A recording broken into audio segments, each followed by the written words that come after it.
Halo 3 is all about the things that we want in Halo 1 and 2. The brutes they were added in a little too late, I think. We didn't have a chance to really flesh them out. And so that's what we're doing for Halo 3.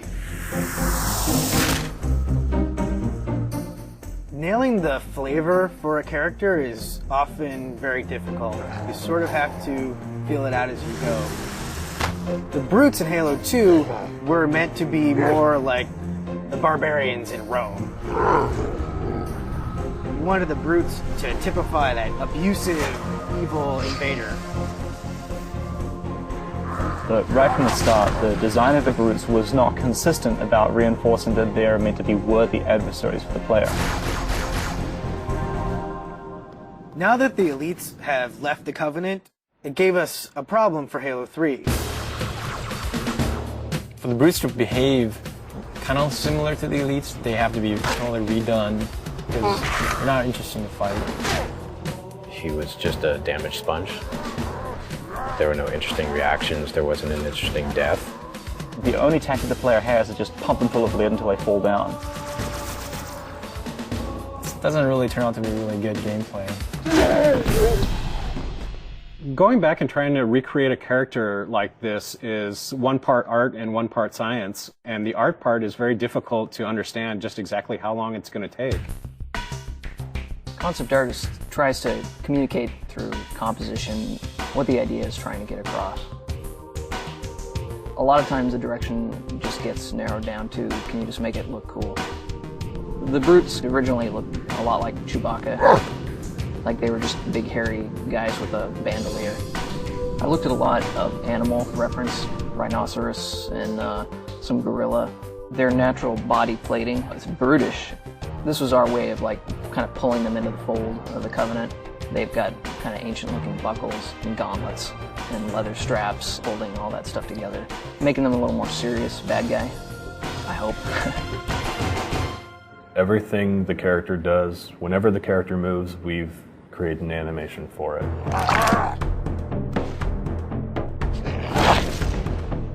In which way that character moves, that kind of makes him unique. These days now we got our animation reference area upstairs. We just take it upon ourselves to go film us doing each individual motion and then work that into our animation. If a brute is punching the face off a Marine, we're going to embellish that. We're going to make them punch the jaw off too. We're going to make them just punch straight through that Marine. God damn, that looked like in real life. I was just like, that was awesome. When I look over and see Jeremy doing something, I'm like, oh, that's really cool. How can I work something like that into his moveset? It's exciting to see what Jeremy does tomorrow and what Bill does the next day. It's always a new... Me too. But not John. No. Not so much me. No. Nobody likes John.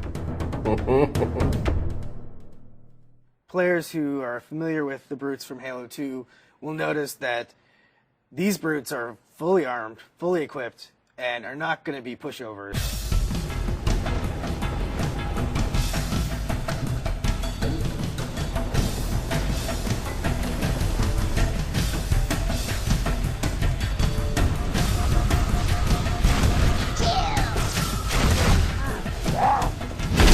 For the game to be interesting, like the guys you're playing against have to be fun to play. Does the profile of the character create an interesting look from afar? Is it fun to shoot at him when he runs around? Do you see his limbs moving up and down because there's things jutting up from the sides?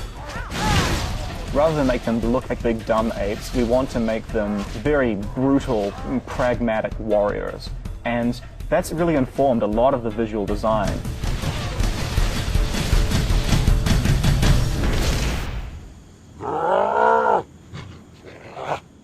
Visually through the art, we define the different classes. The standard brute has just his normal armor with a very standard helmet. The brute captain has a much bigger headdress. And then the brute chieftains have very elaborate headdresses and very elaborate shoulder pads and armor on them. The interesting thing with some of the ideas that we came up with is not only do we need to figure out how the brutes interact with the other Covenant, but also how brutes interact with brutes. And we developed the idea of the brute pack. What makes it feel like two characters are aware of each other, deciding to do the same thing at the same time? Maybe you're going to come around a corner and see them doing some sort of an activity that has nothing to do with fighting, but is going to give you sort of more insight into what the brute pack mentality is like. We have this really brutal behavior now, which is just the chieftain saying, everybody throw a grenade, and as a result, a second later, you have grenades flying in your face. That's always going to give the player a little bit of an adrenaline rush that, oh my god, now this guy's right up in my face, I have to back up and hit him hard.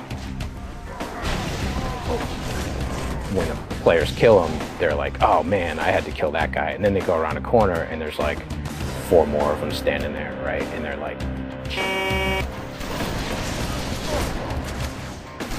I think that the brutes bring out sort of the indignant, self-righteous aspect of a lot of players. So I'm hoping to hear a lot of, take that, and I can't believe that you have invaded my planet and I'm going to throw you off. And we hope to really bring people into the character and the drama of the situation by putting them up against these really brutal characters.